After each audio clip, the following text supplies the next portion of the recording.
সরস্বতী পুজোর প্রথম দিনের ভিডিও যারা দেখেছো তারা তো জানোই। সরস্বতী পুজোর প্রথম দিন আমরা গিয়েছিলাম টাকিতে, তারপর খাওয়া দাওয়া করে বাড়ি এসে আমি এখানে ড্রেস চেঞ্জ করে চলে গিয়েছিলাম আমাদের নাচের ঘরের পুজোর গোছানোর জন্য।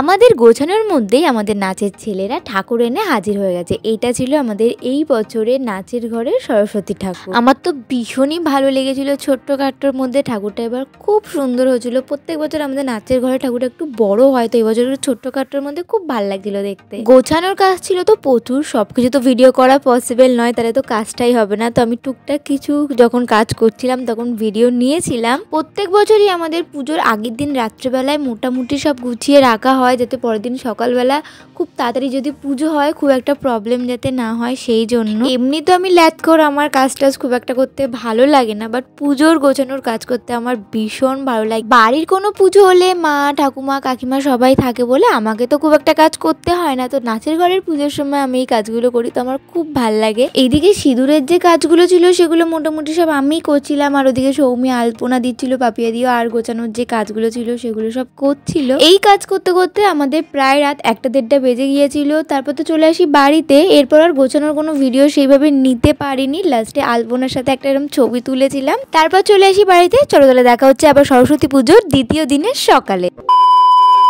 আজ হলো সরস্বতী পুজোর ডে 2। এখন ঘড়িতে বাজে 8:15। আমি 7:30 দিকে উঠেছি, উঠে স্নান টান করে এনে চুড়িদার পরেছি। এখন যাবো নাচের ঘরে। কালকে তো দেখলে লাস্টের দিকে আমরা নাচের ঘরে সব গুছিয়ে তারপর বাড়ি চলে এসে আমি ঘুমিয়ে পড়েছিলাম, তারপর আর ভিডিও করা হয়নি। তো এখন নাচের ঘরে পুজো, চারিদিকে এমনি পুজো হচ্ছে, কারণ আজকে 9টা না 9:30 অবধি পুজো হবে, তারপর তো পুজো হবে না। তো এখন নাচের ঘরে যাবো, ঝটপট অঞ্জলি দিতে, কারণ কাল তো আমার অঞ্জলি দেওয়া হয়নি। তো এখন যাবো, তো চলো যাওয়া যাক। চলে গিয়েছিলাম এখানে নাচের ঘরে। মোটামুটি আমাদের যাওয়ার আগেই পাপিয়া দিয়ে সব গুছিয়ে রেখেছিল, তাও টুকটাক যে কাজগুলো বাকি ছিল সেগুলো একটু করে দিচ্ছিলাম হাতে হাতে। সরস্বতী ঠাকুরের পিছনের ব্যাকগ্রাউন্ডটা আমরা কিছুটা এইভাবে সাজিয়েছিলাম, আর এখানে মোটামুটি সব গোছানো কমপ্লিট। শুধু ঠাকুর মশাই আসার অপেক্ষা। ঠাকুর মশাই একটু লেট করছিল, আবার পুজো 9:30 পর্যন্তই হবে, তারপর আর পুজো হবে না, পঞ্চমী ছেড়ে যাবে। আমার তো এরকম দুদিন পুজো একদমই ভালো লাগে না। একদিন পুজো পড়লো, সকাল থেকে কাজ করলাম, পুজোর অঞ্জলি দিলাম, তারপর সেজে গুজে বেরোলাম, এটাই ভালো লাগে। তো এখানে তারপর ঠাকুর মশাই এসে গিয়েছে, পুজোও শুরু হয়ে গেছে, আর আমার দায়িত্ব পড়েছিল শাক বাজানোর।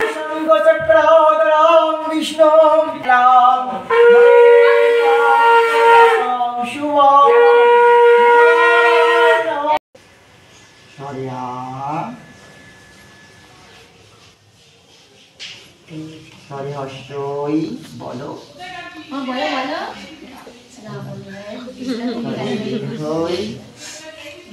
তারপর তো এখানে একটা ছোট্ট বাচ্চা হাতে করে দিয়েছিল, আর আমাদের পুজোও কমপ্লিট হয়ে গেল। এখানে আমাদের অঞ্জলি দেওয়া কমপ্লিট। আজকে একটু তাও রোদ্দুর উঠেছে, এখন বাড়ি গিয়ে হবো রেডি হয়ে তারপর বেরোবো। তো চলো বাড়ি যাই। একটু আগে আমি বাড়ি আসলাম, এসে জামাটাকে চেঞ্জ করেছি। এখন ঘড়িতে বাজে 11:10 মতো। এসে আগে চা খেয়ে যখন প্রচণ্ড মাথা যন্ত্রণা করছিল, সকাল সকাল উঠেছি। তো আজকে আমি কি শাড়ি পরবো আমার কোনো প্ল্যান ছিল না। আমি যে শাড়িটা কিনেছিলাম সেটা তো কাল পরে বেরিয়ে পড়েছি। তো আমি এসে ভাবছিলাম যে আমি কি শাড়ি পরে বেরোবো। বাইরের ওয়েদারটা দেখে তাও একটু সরস্বতী পুজো মনে হচ্ছে, কারণ অনেকটা রোদ উঠছে, যদিও ঠান্ডা নেই। ঠান্ডা কালও ছিল না, আজও নেই। গরমকালে যে 3/4 প্যান্ট টপ পরে আমি সেগুলোই এখন আবার পরা শুরু করে দিয়েছি। যাই হোক, যেটা বলছিলাম যে আমি কি শাড়ি পরবো সেটাই তো ভেবে পাচ্ছিলাম না, কারণ আমি তো কালকে যেটা কিনেছি সেটা পরা হয়ে গেছে। আর আজকে দেখছি বেশিরভাগ লোক বেরিয়েছে। তো আমি এতক্ষণ আলমারি খুলে ভাবছিলাম যে আমি কী শাড়ি পরবো, কোনো শাড়ি পেলাম না। শাড়ি তো অনেক আছে, কিন্তু ওর সাথে ম্যাচিং করার কোনো ব্লাউজ আমি পাচ্ছিলাম না। তো আমি অনেক খুঁজে একটা শাড়ি পেয়েছি। এই শাড়িটা পেয়েছি। এটা না আমার শাড়ি না আমার মায়ের শাড়ি, এটা হলো আমার মাসির শাড়ি, আমাদের কাছে ছিল, তাই বললাম এই শাড়িটাই পরা যেতে পারে।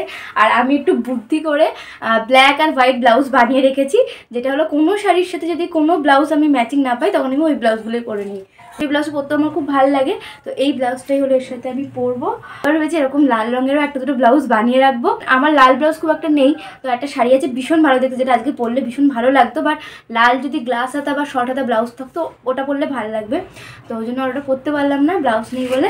তাই এটাই পরবো। এখন হলো আমি ঝটপট রেডি হবো। এখন ঘড়িতে বাজে 11:15 মতো। তো আমি হলো রেডি হবো। রেডি হওয়ার সময় অবশ্যই গেট রেডি উইথ মি করে, যেটা তোমরা পেয়ে যাবে। এই হলো আমার আজকের লুক।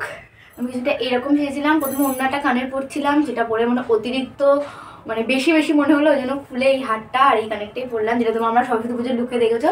ফুলটাকে এরকম বিনুনি করেছি, সবসময় তো খোপা করি নাহলে ছেড়ে বেরোই, তো ভাবলাম একটু বিনুনি করি। এখানে এই ফুলটা দিয়েছি, এটা কিন্তু প্লাস্টিকের ফুল, আসল ফুল নয়, হাতের ছুরি। তো এই হলো আমার ডে 2 সরস্বতী পুজোর লুক। চলো ঝটপট বেরোই, এখন হলো 12:30 বাজে, আমাকে আবার 3:30টার মধ্যে বাড়ি আসতে হবে, কারণ আমার আবার 4টার সময় শোতে বেরোনোর আছে। তো চলো বেরোনো যাক। বেরিয়ে পড়েছি, আজকেও আমাদের ডেস্টিনেশন হলো টাকি। তাহলে যাওয়া যাক টাকি। কালকে তোমাদের বলছিলাম মামুর যাবো, তো আমাকে কালকেও নিয়ে যাইনি, তো টাকি জায়গা। তো আজও আমাদের ডেস্টিনেশন টাকি, আর টাকি এসে আজও আমাদের ডেস্টিনেশন হলো মালদ্বীপস। আমরা মালদ্বীপসেই যাচ্ছি। শুধু ফটো তোলার জন্য আমি বেশিক্ষণ থাকবো না, কারণ এখনই 2:30 বাজে, আমাকে 3:30 থেকে 4:45 মধ্যে বাইরে ঢুকতে হবে, কারণ তারপর তো শো আছে, তোমাদের বললামই। তো একটু ভালো করে সেজেছি, তো কয়েকটা ভালো ভালো ফটো তুলতেই হবে, সেই জন্য আজও যাচ্ছি মালদ্বীপস। ওখানে কালকের ফটোগুলো খুব ভালো ভালো এসেছে, তো আজও ওখানে গিয়েই ফটো তুলে আর কি করবো। আমাদের বসিরহাটবাসীর কাছে টাকি হলো একমাত্র জায়গা।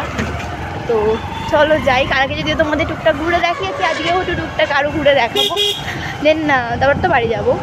এখানে আমরা মালদ্বীপসের ভিতরে চলে গিয়েছিলাম, আর আজকে তুলনামূলক অনেকটাই ভিড় ছিল। যদিও আমি খুব একটা ভিড় পছন্দ করি না, কিন্তু সরস্বতী পুজোর সকালে যদি একটু ভিড় না থাকে তাহলে কি আর সরস্বতী পুজো বলে মনে হয় বলো। আর আগের ভিডিওতে তোমাদের বলেছি টাকির এই মালদ্বীপ রিসর্টটা তো ভীষণই ভালো করেছে, আর এইটা ছিল আমার সরস্বতী পুজোর দ্বিতীয় দিনের ফুল লুক। আমাকে কেমন লাগছে সেটা কিন্তু অবশ্যই কমেন্ট করে জানিয়ে। এখানে আমি রিলসের জন্য ছোটো ছোটো কিছু ক্লিপস নিচ্ছিলাম, আমার এই রিলসগুলো দেখার জন্য কিন্তু অবশ্যই আমাকে ইনস্টাগ্রামে ফলো করে দিও। আমরা সরস্বতী পুজোর দিন কে কেমন সেজেছিলে, কবে ঘুরতে বেরিয়েছিলে, কোথায় ঘুরতে বেরিয়েছিলে, সেগুলো কিন্তু অবশ্যই আমাকে কমেন্ট করে জানিও। ওখানে বেশিক্ষণ ছিলাম না, কয়েকটা ফটো তুলে ভিডিও করেই বেরিয়ে পড়েছিলাম, কারণ আমার আবার ছিল শো। আগে থেকে আমরা বেরিয়ে পড়েছি, বেশিক্ষণ থাকিনি, কয়েকটা ফটো তুলেই বেরিয়ে পড়েছি। এখনই বেরোতে 4:30 বাজে, তো বাড়ি যেতে হবে, ব্যাগ রাখতে হবে, তারপর বেরোবো খেতে। তো চলো এখন যাই, তারপর বাড়ি গিয়ে খাবো, খিদেও পেয়েছে, তারপর বেরোবো। আসার পথে একটু নেমেছিলাম বসিরহাট কলেজে, ঠাকুরটা একটু দেখে আসলাম, বেশ ভালো করেছে, খুব সুন্দর লাগছিল মায়ের মুখটা। তারপর এখানে আমি কিছু ছোটো ছোটো ক্লিপস নিয়ে নিলাম রিলসের জন্য, তারপর চলে আসলাম বাড়িতে। বাড়ি এসে ফ্রেশ হওয়ার পর বেরিয়ে পড়েছি, এখন যাচ্ছি হলো শোতে। বাড়ি এসে কথা বলার টাইম পাইনি, খুব তাড়াতাড়ি রেডি হলাম, দেখলে হাঁপাচ্ছি। তখন যাচ্ছি শোতে, শোদের ওখানে যদি কোনো ভিডিও নিতে পারি অবশ্যই শেয়ার করবো, তো দেখতে থাকো। এখানে পৌঁছে গিয়েছিলাম প্রোগ্রাম স্পটে। ওই দিন আমাদের শো ছিল হাসনাবাদের খুনি বলে একটা জায়গাতে। গাড়িতে উঠেই আমি পড়েছিলাম ঘুমিয়ে, ওই জন্য মাঝখানে আর কোনো ভিডিও নেওয়া হয়নি। এইটা ছিল আমাদের প্রথম নাচের লুক, আর আজকে নাচেরও প্রচুর চাপ ছিল, ওই জন্য নাচেরও কোনো ভিডিও সেইভাবে নিতে পারিনি। তোমরা যারা আমার ডেলি মিনি ব্লগ ফলো করো তারা তো জানোই, আমি মিনি ব্লগে কিন্তু ছোট্ট ছোট্ট করে আমাদের শো এর নাচ দেখানোর চেষ্টা করি। এটা ছিল আমার 4 নম্বর নাচের লুক, যেটা এখনকার ট্রেন্ডিং সং কিশোরী কিশোরী গানের ওপর। আর আমাদের নাচ মানে একটু আলাদা রকমের, তো আমরা এই গানটার ওপর পুরোটাই কিন্তু ফোক স্টাইলে দেখানোর চেষ্টা করেছি। এটা ছিল শো স্পটে, ওখানকার ঠাকুর কি সুন্দর লাগছে না, বাউল স্টাইলে করেছিল। তো আজকের ভিডিওটা এই অবধি রাখলাম, সরস্বতী পুজোর 2টো দিন আমার তো এইভাবেই কাটলো। জানি একটু ভিডিওটা দিতে দেরি হয়ে গেল, আশা করি তোমাদের ভিডিওটা ভালো লেগেছে। দেখা হচ্ছে আবার নেক্সট ভিডিওতে, টাটা।